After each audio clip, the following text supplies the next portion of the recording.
अपना सर परिचय। मैं बस्ती जिले का रहने हाँ। सर मैं बस्ती जिले का रहने वाला हूँ। मेरी शैक्षिक योग्यता एमएससी केमिस्ट्री और बीएड है। वर्तमान समय में मैं पीजीटी साइंस के पद पर कार्यरत हूँ। मेरी हॉबीज घूमना फिरना, फिल्में देखना और कुकिंग है। अब ये बताइए, आपने बीएड किया हुआ है ना? हेलो, हाँ। सुन पा रहे हो? नेटवर्क। यस। आपने बीएड किया हुआ है?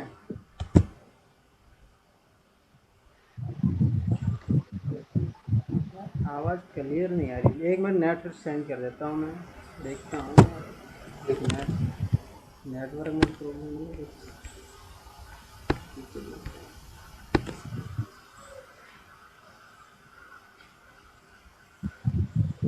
हाँ, अब आवाज़ आ रही है? हेलो। आपने बीएड यस। कर रखा है, आपने बताया कि आपने बीएड कर रखा है ना? जी। तो ऐसी कोई आप शिक्षण विधि बताइए जिससे बच्चों का ज्ञान मैक्सिमम हो, अधिक से अधिक हो। हाँ, सर बच्चे। सर शिक्षण विधियां तो कई हैं हालांकि, लेकिन जिसमें से अगर हम आसान से कठिनता की ओर ले चलते हैं, सबसे कॉमन विधि और सबसे अच्छी विधि मानी जाती है कि बच्चों को सबसे आसान चीजें बताते हैं, फिर उससे कठिन, फिर उससे कठिन, ऐसा ये सबसे अच्छी विधि मानी जाती है। आप कमज़ोर स्टूडेंट को उभारने के लिए क्या करेंगे, उस बीच में जो कमज़ोर स्टूडेंट है? कमजोर बच्चों पे विशेष ध्यान देने की जरूरत रहती है और उन्हें उनके मानसिक स्तर के अनुसार पढ़ाया जाना चाहिए। आप क्या करोगे उसके लिए स्पेशल? कोई मान लो तो कमज़ोर उसके लिए लड़का। उनसे सर सबसे पहले उनके अंदर यह भावना तो अलग दूर करने की कोशिश करेंगे कि वह से कमजोर है या और लोगों से कमजोर है। खाली उसे यह होना रखना है कि वह थोड़ा अलग है। और दूसरी बात सर कि उस पर अतिरिक्त समय हम देंगे ताकि उन समस्याओं को जानेंगे जिनकी वजह से उसे पढ़ने में कठिनाई है।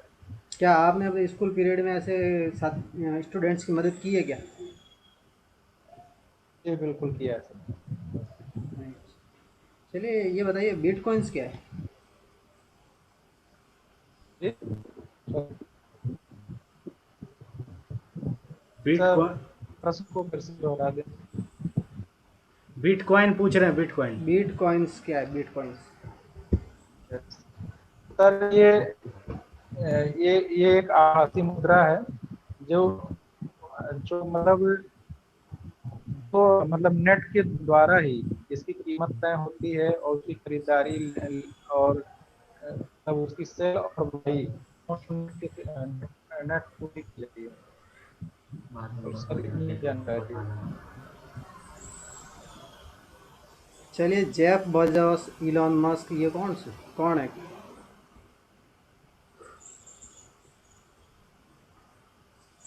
सर कृपया प्रश्न दोहराएंगे।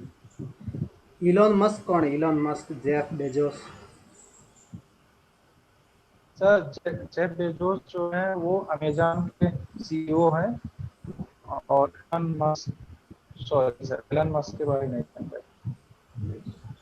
तो जेफ बेजोस का अभी आज और कल रात से मैं नाम बहुत सुन रहा हूँ सुर्खियों में। किस वजह से वो सुर्खियों में?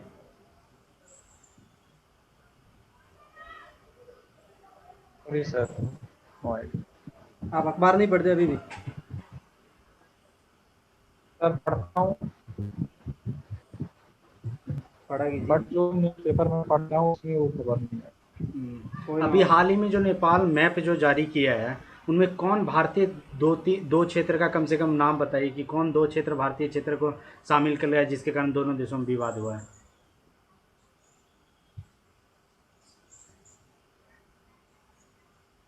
हेलो।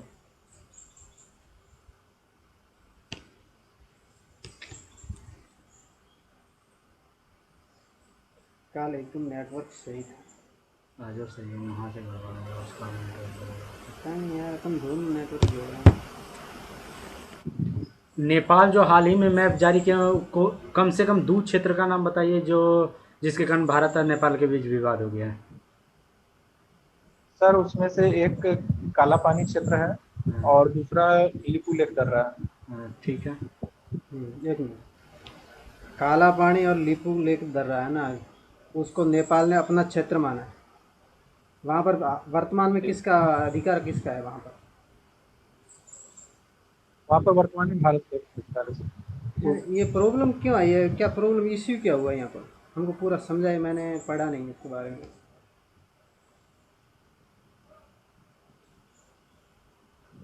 सर यहाँ से कर्नाली नदी गुजरती है, जो नदी कौन सी? कभी कभार अपना रास्ता बदल दे।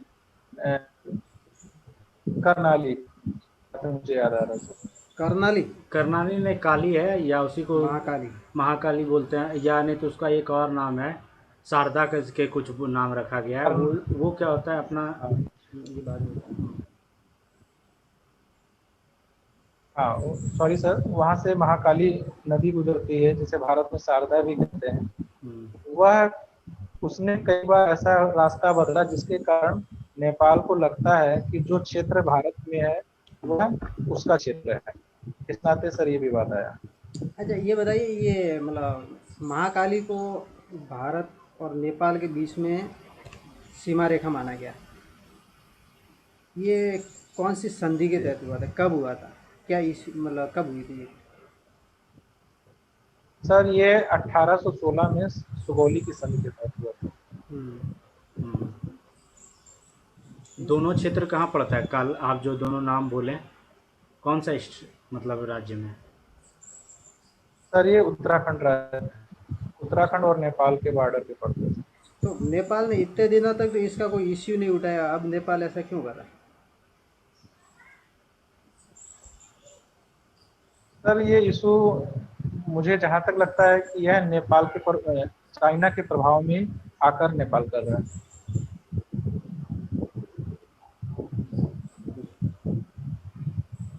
भारत रूस में जो समझौता हुआ है त्रिपक्षीय और चाइना, ये तीनों को आप किस दृष्टिकोण से देखते हैं?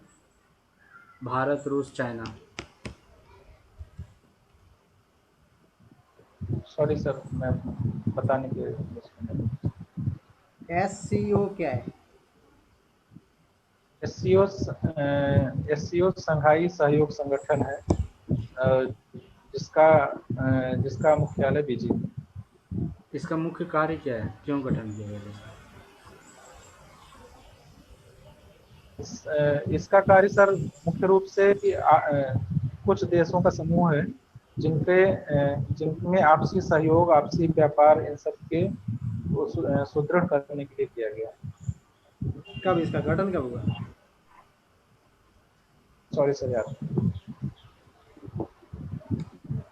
ये बताइए, इंडिया और नेपाल, सॉरी, ईरान के बीच कुछ अभी चल रहा है ना, और इंडिया नेपाल में एक बंदरगाह का निर्माण कर रहा है, उस बंदरगाह का नाम बता सकते हो? नेपाल, बंदरगाह का नाम और बताइए। अपने Nepal, Iran Iran Iran Iran, Iran. Iran के बंदरगाह जो भारत डेवलप कर रहे हैं, वो चाबहार बंदरगाह। उससे भारत को क्या फ़ायदा है? हाँ, भारत के लिए वो कितनी इम्पोर्टेंट क्यों है? सर वो इम्पोर्टेंट इसलिए है क्योंकि चाबहार बंदरगाह के रास्ते वो मध्य एशिया तक उसके लिए, भारत के लिए पहुंच आसान होगी। और और इसके साथ मध्य एशिया के साथ ही रसिया, और चूंकि यहाँ बीच में पाकिस्तान पड़ता है जिससे भारत के संबंध ठीक नहीं है, उधर से अफगानिस्तान और रसिया, इन सब पर भी भारत का व्यापार अच्छे से हो पाएगा। तो आप तो एक पक्षीय बता रहे हैं, मतलब सिर्फ भारत को फ़ायदा होगा, दूसरे देश को कैसे फ़ायदा होगा?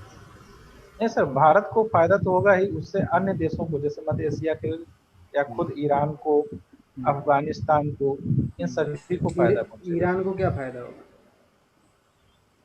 ईरान को भारत से बहुत सी चीजें मिलेंगी, जैसे टेक्सटाइल्स हैं और अनाज है, ये सारी चीजें मिलेंगी। बिल्कुल बताएंगे। डे, डेमोक्रेसी का मतलब क्या, आप डेमोक्रेसी से क्या समझते हो? सर डेमोक्रेसी का एक, अगर हम मतलब संकीर्ण भाषा में उसको जवाब दें तो आम भाषा में यह कहा जाता है कि डेमोक्रेसी जनता का, जनता द्वारा और जनता के लिए लेकिन ये इसे विस्तृत रूप में भी माना जा सकता है। आप एसडीएम हैं, आपके क्षेत्र में मान लीजिए भ्रष्टाचार करते हुए कोई पकड़ा गया, आप उस पर इमिडिएटली क्या एक्शन लेंगे? आपके अंदर के अधिकारी है कोई? सर अगर वह मेरे मतलब मेरा अधीनस्थ अधिकारी है हम्म, और वह भ्रष्टाचार में पकड़ा जाता है, हम्म, तो सबसे पहले उसके कृत्यों की जांच कराएंगे और जांच करने पर अगर वह दोषी पाया जाता है तो उसे जो भी प्रावधान है हम्म। वो कराए जाएंगे, उसे गिरफ्तार कराया जाएगा। किस एक्ट के तहत आप उस पर कार्रवाई करेंगे? सर भ्रष्टाचार निवारण अधिनियम 1988 के तहत। ठीक। ये बताइए, यूपी में कुछ मतलब घंटों के लिए, मतलब 2 दिन के लिए लॉकडाउन लगाया गया ना, तो 2 दिन के लॉकडाउन लगाने का उद्देश्य क्या था? सर 2 दिन के लॉकडाउन लगाने का उद्देश्य यही है कि 2 दिन ऐसे हैं, सैटरडे और संडे, जिस दिन लोगों के मूवमेंट ज़्यादा होते हैं, क्योंकि बहुत सी ऑफिसेज संडे को सबकी छुट्टियां रखी, उन दिनों में लोग बाजारों में पब्लिक हम्म, प्लेसेस पे ज़्यादा निकलने लगे थे।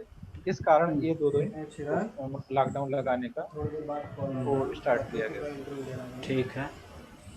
आप ये बताइए, एसडीएम है आप, अभी बेरोजगारी पे कुछ क्या करेंगे, क्या एक्शन लेंगे? मान लीजिए बेरोजगारी, अचानक मजदूर आपके यहाँ लौटने लगे, वो बेरोजगार है, उनको रोजगार देने के लिए। सर जिस जिले में मेरी मेरी तैनाती है वहाँ पर ढेर सारे मजदूर आए हुए हैं, और ढेर सारे मजदूर आए हैं तो सरकार ने गरीब कल्याण रोजगार योजना भी चलाई है, और जिसके तहत उन लोगों को अलग अलग जगहों पे काम दिया जा रहा है। इसी योजना को मैं भरपूर अच्छी तरह से लागू करवाऊंगा। क्या इसमें मनरेगा की भूमिका है? सर मनरेगा मनरेगा की भी भूमिका है, लेकिन मनरेगा में वही लोग जा सकते हैं जो अ, उसमें जिनका रजिस्ट्रेशन रहता है। तो वो तो आप नया आदेश जारी करके नया रजिस्ट्रेशन ले सकते हैं। हाँ, अगर नया रजिस्ट्रेशन ले सकते हैं तो उन्हें भेजा जा सकता है, लेकिन सर पहले तो सबसे पहले यही योजना है, पहले गरीब कल्याण आप पहले रोजगार मनरेगा बारे में योजना। क्लियर कीजिए, मनरेगा किसके लिए बना है? सर मनरेगा अकुशल मजदूरों के लिए बना हुआ है। क्या ये शहरी क्षेत्र और ग्रामीण दोनों क्षेत्र के लिए बना है? नहीं सर, ये ग्रामीण क्षेत्रों के लिए बना है। हर इसमें परिवार के लिए बना है या सिर्फ पिछड़े जो गरीब हैं उन्हीं के लिए, जो बीपीएल परिवार हैं उन्हीं के लिए? सर जो पिछड़े परिवार हैं उनके लिए। इसमें भी मैंने ज़्यादा बोला। ये बताइए, एक परिवार के कितने सदस्यों को इसमें मतलब रोजगार मिलता है और कितने दिन के लिए मिलता है? सर इसमें जितने भी काम करने वाले परिवार के सदस्य रहते हैं सभी के लिए मिल सकता है। सभी के लिए, मतलब एक घर से जब में 5-7 सदस्य काम करने वाले हैं तो सबको मिल जाएगा। और हाँ मिल सकता है। और प्रत्येक सदस्य को कितने दिन काम मिलेगा? सॉरी सर, ये याद नहीं।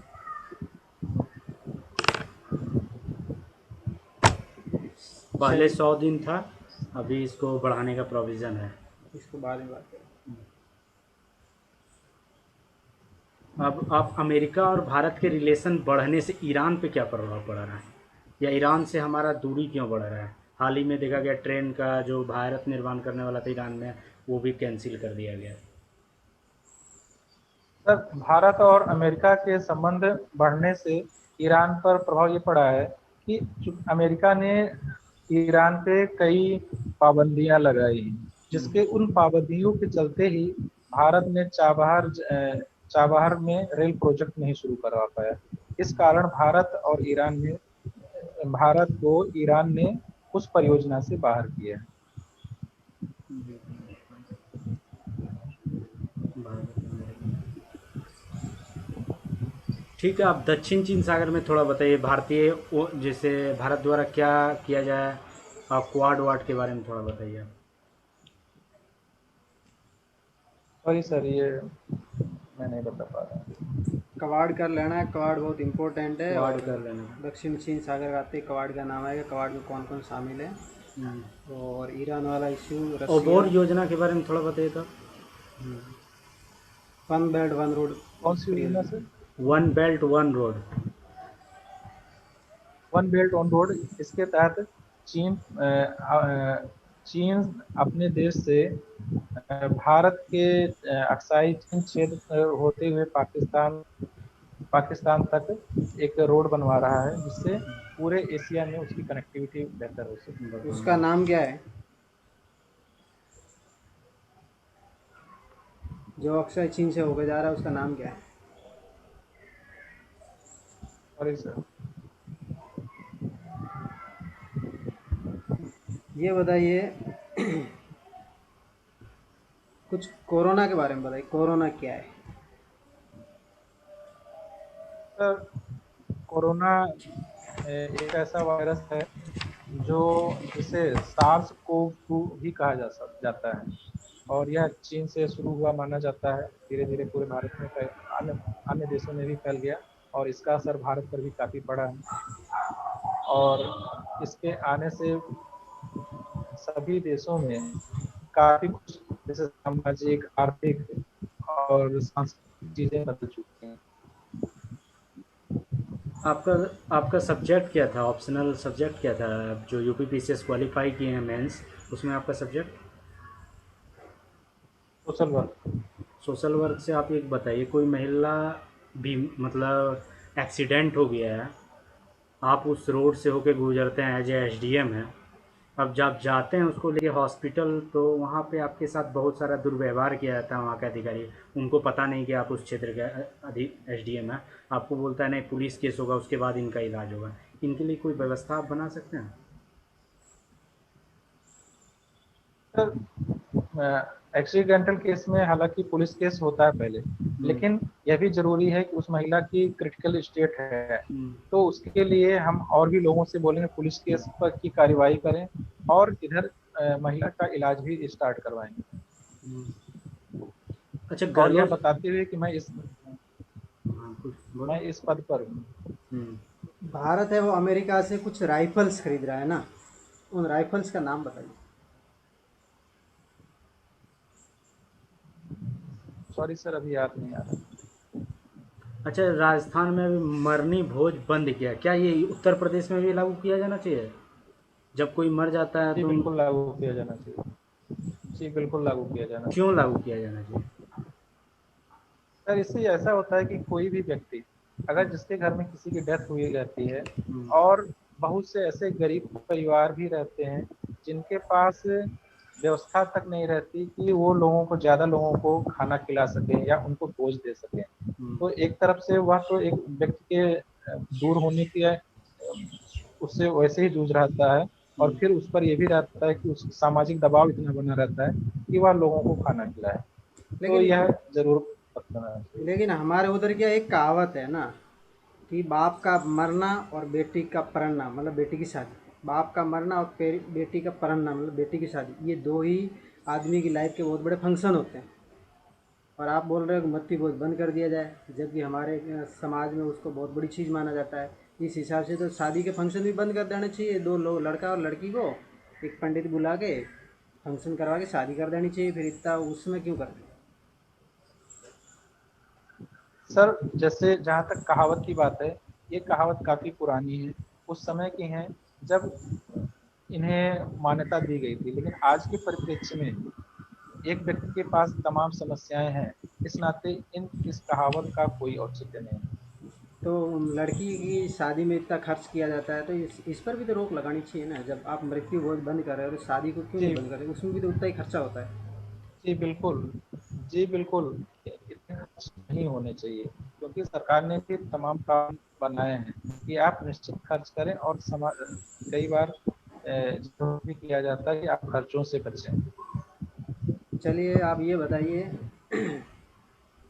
हम आपके शहर बस्ती में आते हैं, तो आप हमको बस्ती में घुमाने ले जाइए, कहाँ कहाँ घुमाएं, क्या क्या दिखाओगे? बस्ती में क्या है? सर, बस्ती जिले में मखौड़ा धाम है, और छावनी है, और मनवर घाट है। ये 3 जगह है जहाँ पर आपको ले जाएंगे। बस्ती का नाम बस्ती क्यों पड़ा आखिर? आखिर दूसरा नाम क्यों नहीं पड़ा जिले का? सर बस्ती नाम इसलिए पड़ा क्योंकि यह कपिलवस्तु से साकेत यानी अयोध्या के मार्ग में एक बसावट हुआ करता था, जहाँ पे लोग ठहर के रुका करते थे। इस नाते बसावट से बदलते बदलते यह बस्ती हो गया। आप जो नीला कलर पहने हैं शर्ट, इसका क्या संकेत है? सर यह प्रगति का प्रतीक है।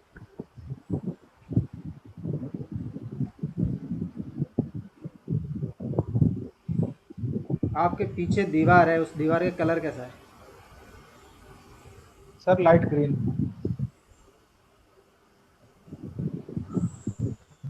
अब आप ये बताइए कि आपके जो बाढ़ आ जाए, अचानक बाढ़ आ जाए या डैम टूट जाए, उस समय आप एज ए डीएम या एसडीएम के रूप में यदि तैनात है तो आप उस समय कैसे मतलब आम जनता को रिलैक्सेशन देंगे? अभी आपके यहाँ बाढ़ आ चुका है, हाँ, डिजास्टर डिजास्टर कैसे मैनेज मैनेजमेंट करोगे? करें? तो सबसे पहले तो त्वरित दल को, डिजास्टर मैनेजमेंट दल को मैं मतलब सूचना दूंगा ताकि वो अपनी कार्यवाही करें, और उस क्षेत्र में, जिस क्षेत्र में ये है, मैं वहाँ पर लोगों को यह बात फैलाऊंगा कि वह जल्द से जल्द अपना स्थान खाली करें और इसमें पूरे प्रशासन को मदद करनी है। आप इसको कैसे फैलाएंगे तेजी से? आप बोल रहे हैं जल्द से जल्द फैलाने के लिए कोई क्या साधन इस्तेमाल करेंगे? सबसे बढ़िया साधन सर इस समय सोशल मीडिया का है, उससे पूरी सब तक फैलाया जा सकता है, और जिसके पास फोन है वह आसपास के लोगों को भी बता सकता है। और आप सरकारी मशीनरी का मतलब कोई रोल नहीं, यदि मान लो सोशल मीडिया बंद, लाइट चलेगी, नेटवर्क नहीं है, फिर? सर तो वहाँ के नियरेस्ट जो भी थाने रहेंगे या जो भी नियरेस्ट अधिकारी रहेंगे वो अपने क्षेत्रों में जाके ऐसा बताएंगे। हाँ, तो सबसे पहले इसी ऑप्शन को यूज़ करना है, उसके बाद सोशल मीडिया। सबसे पहले सरकारी मशीनरी का यूज़। अचानक डैम टूटने वाला है, आपको एनडीआरएफ टीम को भी कॉल करने का समय नहीं मिल रहा है या डी स्टेट डिजास्टर मैनेजमेंट, तो आप वैसी परिस्थिति में क्या करेंगे? अब आज हमको पता चल गया रात में 12 बजे डैम टूटने वाला है, आपको कोई नीचे के कर्मचारी बोल रहे हैं, आप अचानक उस समय क्या करेंगे? आपके पास 3 घंटा मात्र समय है। सर 3 घंटे में जितना अधिक से अधिक हो पाएगा हम्म, हम अपनी मशीनरी का प्रयोग करके लोगों को शिफ्ट करवाएंगे, और हम्म, उस बीच हम टीम को तो कॉल करेंगे ही। हम्म। लोगों में जागरूकता फैला के उसको ऊंचाई जगह पे आप ले जा सकते हैं, ये भी कर सकते हैं वहाँ पर एक ऑप्शन के थ्रू। और ये बताइए, जैसे मान लो बाढ़ आई, बाढ़ हो आके चली गई, उसके बाद भी बहुत सारी समस्याएं होती है। क्या करोगे उन समस्याओं से निपटने के लिए? बाढ़ जाने के बाद कई समस्याएं आती हैं, जैसे अलग अलग रोग फैल जाते हैं, लोगों घर बर्बाद हो जाते हैं। तो उसके लिए रोग का एक नाम बता समस्याओं दीजिए। के हिसाब से, तो जैसे एक कॉमन रोग है मलेरिया, काफी मात्रा में फैलता है। हम्म, तो फिर मलेरिया को रोकथाम के लिए क्या करोगे? तो मलेरिया की दवाएं वितरित कराई जाती हैं, वो वितरित कराएंगे। मलेरिया के रोग का, मलेरिया का कौन सा दवा है आपके अनुसार? मलेरिया में कौन सा दवा है आपको तुरंत इमिडिएटली प्रोवाइड कराना हो तो? मलेरिया के उसमें हाइड्रोक्सी क्विनोलिन दवा शायद है। ये किससे सॉरी बनता सर, है? ये किससे बनता है? ये क्विनोल से बनता है। इससे नहीं। क्विनोल। सिंकोना वृक्ष के छाल नहीं से नहीं भी? सर, क्विनोल। अच्छा, ठीक ठीक। क्विनोल सिंकोना से क्विनोल प्राप्त किया चलिए, हम जाता है, आपसे उससे एक बनता लास्ट क्वेश्चन पूछते हैं, बहुत अच्छे से जवाब दीजिएगा, बहुत बहुत बार पूछ चुका हूँ। आप सिविल सर्विसेज में क्यों आना चाहते हो? है। सर सिविल सेवा में मेरा आने का कई कारण है, जिसमें से एक कारण ये है कि इसमें मुझे विविध कार्य करने को मिलेंगे, अलग अलग तरह के लोगों की सेवा करने का मौका मिलेगा। साथ ही इसमें मेरा भी लाभ है। लाभ में मेरा मानसिक विकास, मेरा बौद्धिक विकास, और साथ ही साथ मेरा सामाजिक विकास भी होगा।